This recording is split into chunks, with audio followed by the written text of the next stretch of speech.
So what should you do if you're not seeing results on something you're trying to accomplish?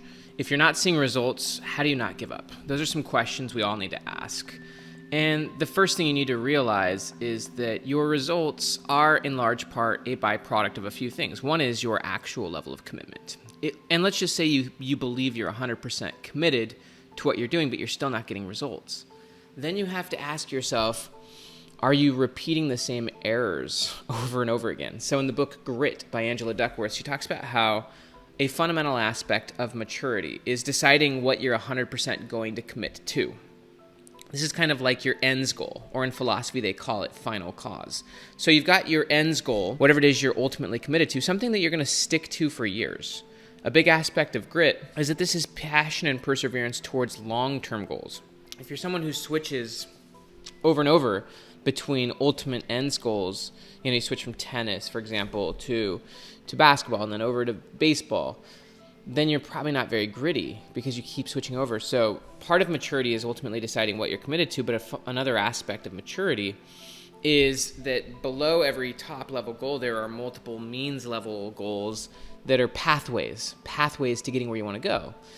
And so something crucial that you've got to ask yourself if you're not getting results is, how is your current pathway? How effective is it? Why are you going at it the way you're going about it? And how could you maybe learn a better, more effective pathway? That's a crucial aspect of building confidence, is finding new and better ways of getting there. Your current process is basically just your best level thinking to this point.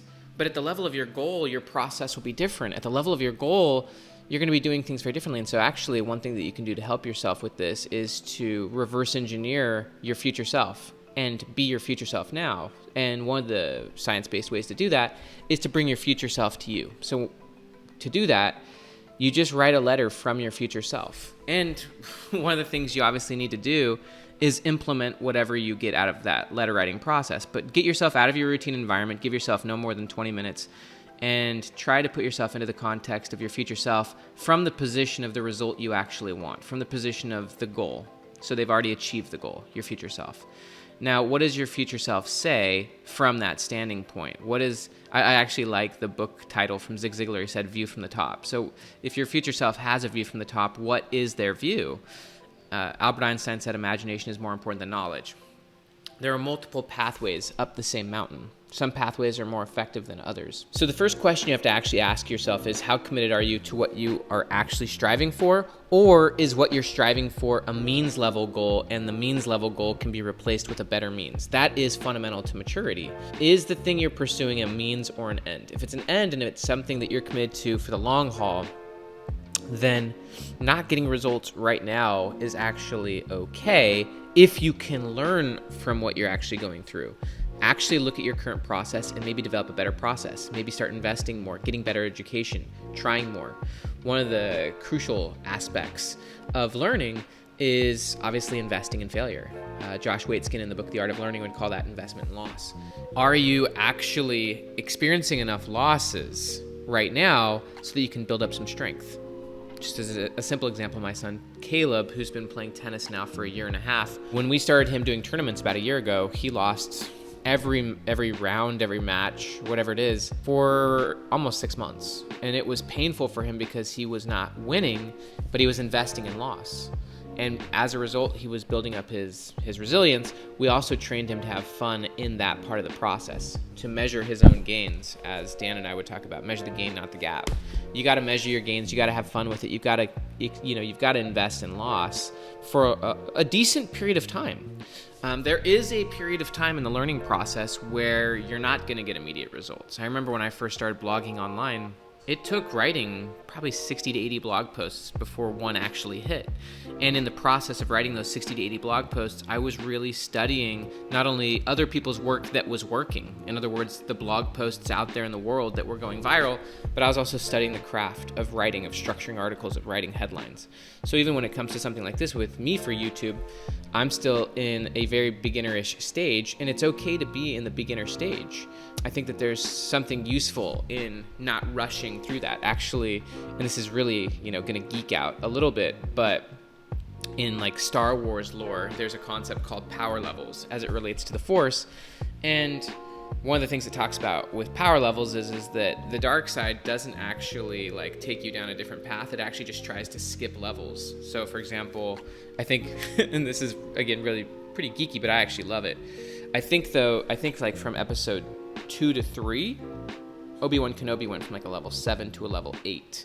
And what Anakin did from episode 2 to 3 is he went from a level 7, because he was at a similar level as Obi-Wan, to a 9 because of the dark side. So he skipped a lot of the fundamental steps at level 8, and so he was powerful as heck, and ultimately did wield certain powers that Obi-Wan didn't have, but he had also missed some of the crucial lessons. I think you have to ask yourself, what are you ultimately committed to? And becoming radically flexible, changing your methodology regularly, investing more and more in better training, trying and experimenting with new methods, and, investing more, and ultimately outputting more, actually putting your current learning to the test, actually trying experiments. If you're creating videos, it's making more videos, trying new ideas, actually getting mentoring, getting feedback, just as Tom Brady would do, watching your film, trying to understand why did this one not work, or why did that, actually analyzing yourself, journaling, really getting clear and committed, connecting with your future self. At the end of the day, you need both. A lot of people say it's process or results. You actually do need to get results. Results are fundamentally important, but also engaging in the process, where you get more and more mature at utilizing a means goal until it no longer becomes effective, and finding a more powerful means goal. That means goal could be anything. It could be a teacher, a trainer. It could be just a current approach that you're trying, and then let that go and find some completely different means. And then maybe you've got to actually question, is this the right goal, or is the goal you're pursuing actually a means to some other end? And maybe you let go of that, but you got to actually decide, what are you committed to in the long run? And if you're committed to it in the long run, you'll be patient with the results. You'll invest more in it. You'll get better at it. You won't try to skip steps. You'll actually go through the deep learning process because you're committed. If it's proving that your current method isn't working, you'll find new and better methods. You'll invest more. You'll get better teaching. You'll actually analyze your work. You'll get feedback on your work from people who actually genuinely know more than you, and you'll be a student at every step of the way. And if you're really committed to results, the results will start coming. They really will. It just depends on your commitment to those results and your flexibility in the process. And that's a huge aspect of what psychologists would call psychological flexibility. In therapeutic terms, they actually call it acceptance and commitment therapy.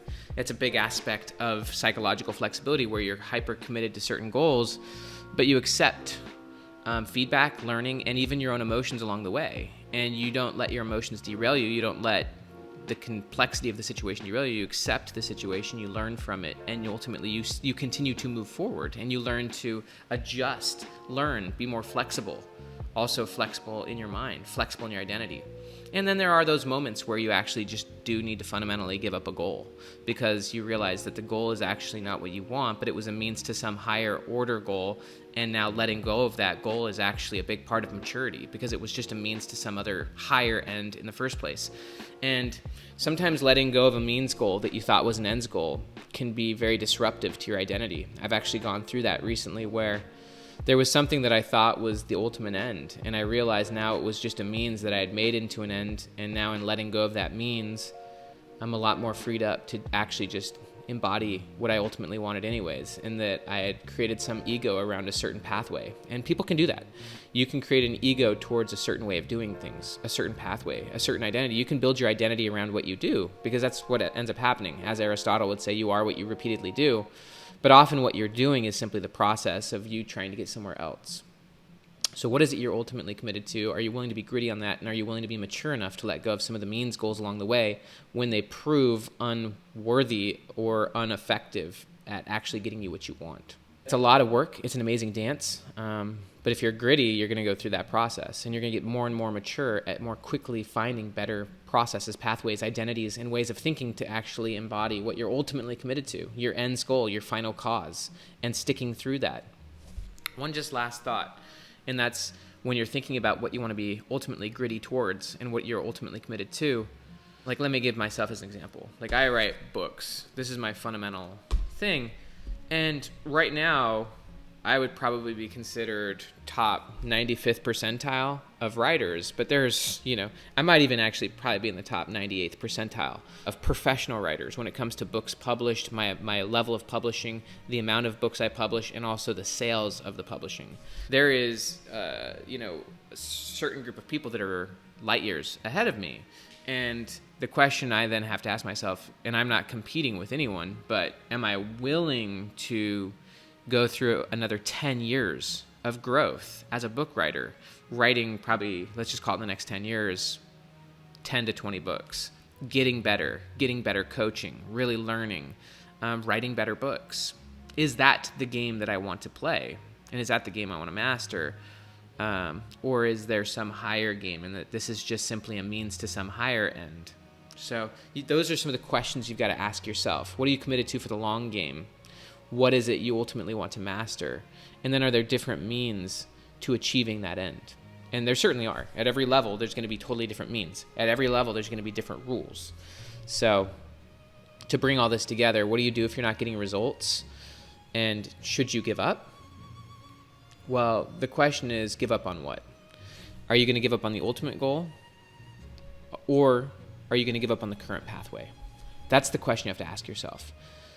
If the goal is wrong and you're not ultimately committed to whatever goal you're facing, you got to find or decide what you are committed to. And by the way, I believe it is something that you both find and decide. But I do think it's ultimately a decision. You decide what is it that you want to build your identity around. What is it you want to ultimately value? You decide what you value and you choose your goals based on what you value. As an example, back to me, I value learning and growth.